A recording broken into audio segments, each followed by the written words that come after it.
जीत ले हम सारी दुनिया।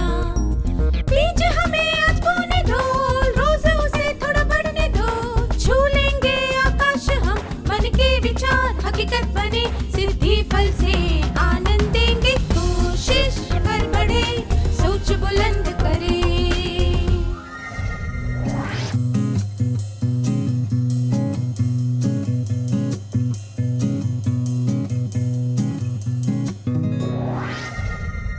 नमस्ते छात्रों, आपसे मिलकर खुशी हुई।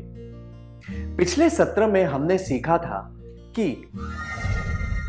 धन के प्रबंधन का मतलब है सोच समझकर पैसे खर्च करना और पैसे बचाना।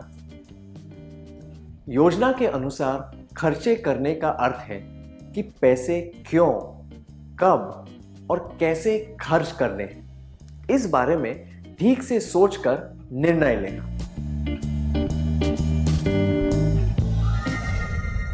आइए अब योजना के अनुसार खर्च करने के और पहलू देखते हैं। सबसे पहले मदन के बारे में जानते हैं। मदन एक छात्रावास में रहता है। वह अपने कमरे को सजाना चाहता है, इसीलिए उसने अपने दोस्त नवीन से 250 रुपए उधार लिए और 10 दिनों में लौटाने का वादा किया। पर वह 10 दिनों में पैसे नहीं लौटा पाया।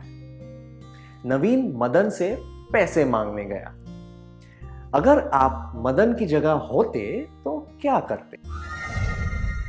नवीन से मिलना जुलना छोड़ देते, उसे यह वादा करते कि आप 2 दिनों में पैसे लौटा देंगे, नवीन से माफी मांगते।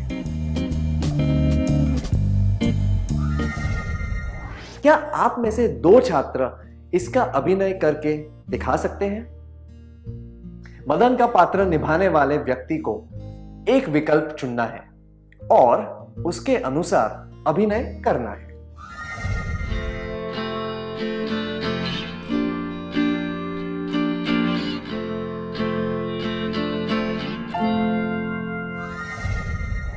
बहुत अच्छा अभिनय था, धन्यवाद। अगर मदन अपने वादे के अनुसार पैसे नहीं लौटाएगा तो उनके रिश्ते में दरार आ जाएगी। मदन नवीन से मिलना बंद कर देगा तो दरार और बढ़ जाएगी। झूठे वादे करने से भी रिश्ते और बिगड़ेंगे और नवीन मदन पर भरोसा नहीं कर पाएगा। केवल माफी मांगने से मदन का आदर और आत्मसम्मान कम हो जाएगा। हमने इससे क्या सीखा? कर्ज लेने के नकारात्मक परिणाम, रिश्तों में दरार, आत्मसम्मान और आदर में कमी। योजना के अनुसार खर्च करने का एक महत्वपूर्ण पहलू है कर्ज न लेना। योजना के अनुसार खर्च करने का अर्थ है कर्ज ना लेना। अब एक कहानी से जुड़ी हुई गणित की समस्या देखेंगे। एक महान कवि था जिसने अपनी कविता एक राजा के दरबार में सुनाई। कविता से बहुत खुश होकर राजा ने उस कवि को मुंह मांगा इनाम देने का वादा किया। कवि ने तुरंत एक शतरंज की तरफ इशारा करते हुए एक वर्ग में एक दाना चावल रखने को कहा। राजा ने वह कर दिया। उसने कहा कि अगले वर्ग में उसके दुगने चावल रखे जाएं। राजा ने अगले वर्ग में 2 दाने रख दिए। फिर उसने कहा कि इस तरह हर अगले वर्ग में पिछले वर्ग के मुकाबले दुगने चावल रखे जाएं। राजा उसकी यह सरल सी इच्छा सुनकर आश्चर्य में पड़ गया, पर राजा ने उसकी मांग स्वीकार कर ली। क्या आप बता सकते हैं कि 64वें वर्ग में कितने चावल रखे गए थे?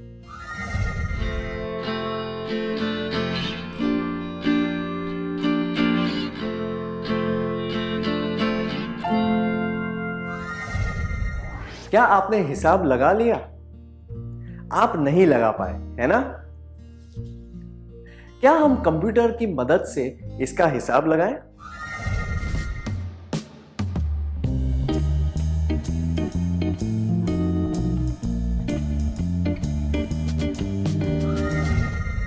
अड़तीसवें वर्ग के बाद कंप्यूटर भी इसका हिसाब नहीं निकाल पाया। आइए फिर से कहानी पर ध्यान देते हैं। जब राजा ने कवि की मांग को पूरा करना शुरू किया तो उसका शाही भंडार खाली हो गया। इसके बाद ही राजा समझ पाया कि उसकी इच्छा इतनी सरल नहीं थी जितनी कि दिख रही थी। पूरा राज्य मिलकर भी वह इच्छा पूरी नहीं कर सकता था। अब राजा की परिस्थिति ऐसी हो गई थी जैसे कि उन लोगों की होती है जो बहुत अधिक दर पर कर्ज लेते हैं। कुछ अनियोजित क्षेत्र में ब्याज की दर इतनी ज्यादा होती है कि वह मूल राशि से भी अधिक हो जाती है। इसीलिए किसी आराम या विलास की चीज को खरीदने से पहले यह सोच लेना चाहिए कि इसके लिए कर्ज लेना चाहिए या नहीं। योजना के अनुसार खर्च करने का अर्थ है कर्ज ना लेना, अधिक ब्याज की दर वाली कर्ज से बचना। मुझे यकीन है कि आपने मेहनती चींटी की कहानी सुनी होगी, जिसने बारिश आने से पहले खाना इकट्ठा कर लिया और आलसी टिड्डा गर्मियों में आराम करता रहा। फिर उस टिड्डे को बारिश के मौसम में भूखा रहना पड़ा। आप में से किन लोगों को भविष्य के लिए पैसे बचाकर रखने की आदत है? आपने यह कब और कैसे शुरू किया? आपने कितने पैसे बचाए हैं? क्या आप इस बारे में सबको बताना चाहेंगे?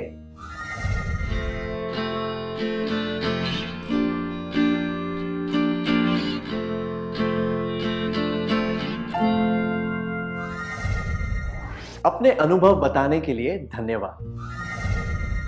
जेब खर्च से कुछ पैसे रोज बचाए जा सकते हैं और उन पैसों से आप अपनी पसंद की चीज खरीद सकते हैं। आप बैंक या पोस्ट ऑफिस में एक बचत खाता खोल सकते हैं। उन बचे हुए पैसों का आप उचित समय पर सही इस्तेमाल कर सकते हैं।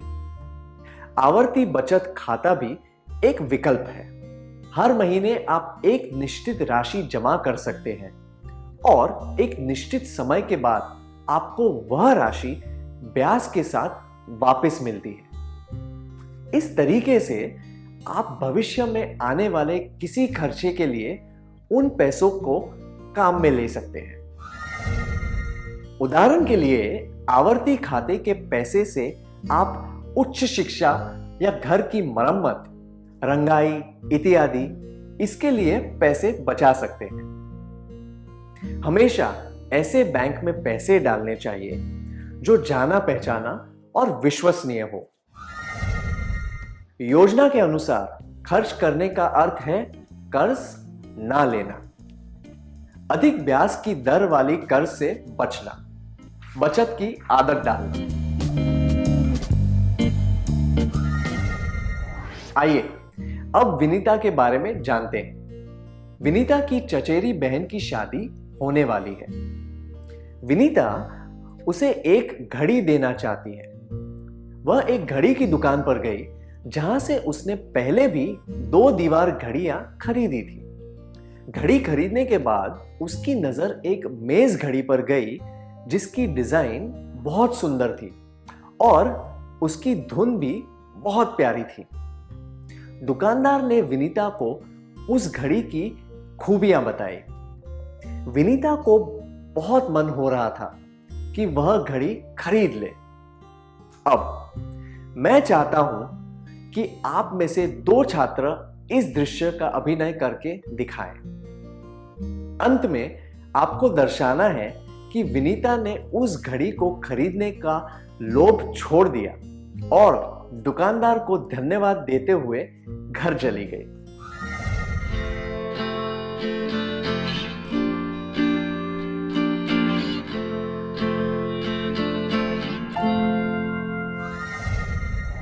बहुत अच्छा अभिनय था, धन्यवाद। जब आप बाजार में कुछ खरीदने गए हैं, तब उसके अलावा और कई सामान खरीदने का लोभ अनुचित होता है। हम बिना सोचे समझे ऐसी खरीदारी कर लेते हैं। इसे कहते हैं आवेगपूर्ण खरीदारी। अगर हम योजना के अनुसार खर्च करने में विश्वास रखते हैं, तो हमें इस तरह की खरीदारी नहीं करनी चाहिए। किसी चीज की सजावट या उसके विज्ञापन से आकर्षित होकर कुछ खरीदना आवेगपूर्ण खरीदारी होती है। हम आवेगपूर्ण खरीदारी तब करते हैं जब हम पर दोस्तों का नकारात्मक दबाव होता है और हम उनके सामने दिखावा करना चाहते हैं। हमें इस तरह की खरीदारी नहीं करनी चाहिए, क्योंकि यह खर्च योजना के अनुसार नहीं होता और इससे हमारी बचत में कमी हो सकती है।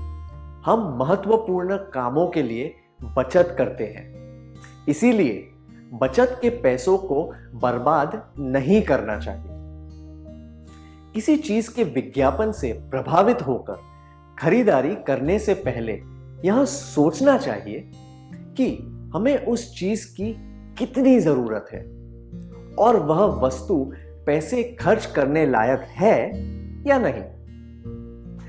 अगर हमें इनमें से किसी भी बात पर शंका हो, तो वो चीज नहीं खरीदनी चाहिए।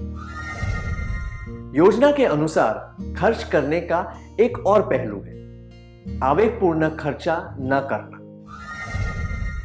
योजना के अनुसार खर्च करने का अर्थ है कर्ज ना लेना, अधिक ब्याज की दर वाली कर्ज से बचना, बचत की आदत डालना, आवेगपूर्ण खर्चा न करना।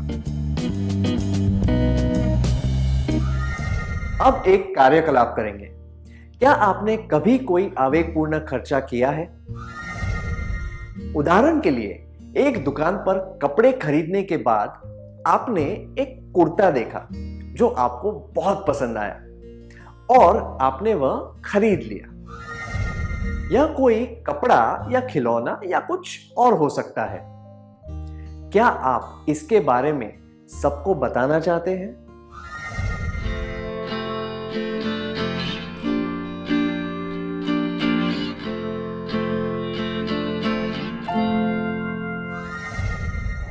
अपने अनुभव बताने के लिए धन्यवाद। क्या आपको वह सत्र याद है, अपने माता पिता को समझें? उसमें हमने चर्चा की थी कि किस तरह माता पिता ने 2 साल के बच्चे की बात मान ली, पर 14 साल के बच्चे को मना कर दिया। अब आप समझ गए होंगे उन्होंने ऐसा क्यों किया, है ना? वे आवेगपूर्ण खर्चा नहीं करना चाहते थे और उन्हें पता था कि आप आवेगपूर्ण खर्चे के नकारात्मक प्रभाव समझ सकते हैं। धन का प्रबंधन खुशहाल और तनाव मुक्त जीवन का आधार होता है। इसीलिए हमें लाल रंग वाला व्यवहार नहीं करना चाहिए, यानी कि आमदनी से ज्यादा खर्चा करना। पीले रंग वाला व्यवहार यानी कि पूरी आमदनी खर्च करना, यह भी नहीं करना चाहिए। हमें हरे रंग वाला व्यवहार अपनाना चाहिए, यानी कि आमदनी से कम खर्च करना और भविष्य के लिए बचाना। आप सबको शुभकामनाएं। क्या अब हम आज के सत्र का सार संक्षेप कर लें?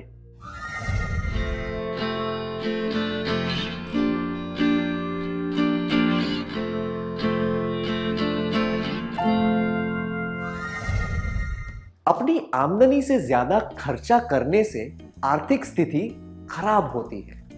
अपनी आमदनी के सारे पैसे खर्च करने से हम उन्हीं परिस्थितियों में अटक जाते हैं।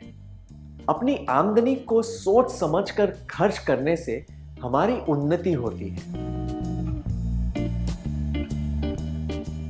धन के प्रबंधन का मतलब है सोच समझकर पैसे खर्च करना और पैसे बचाना।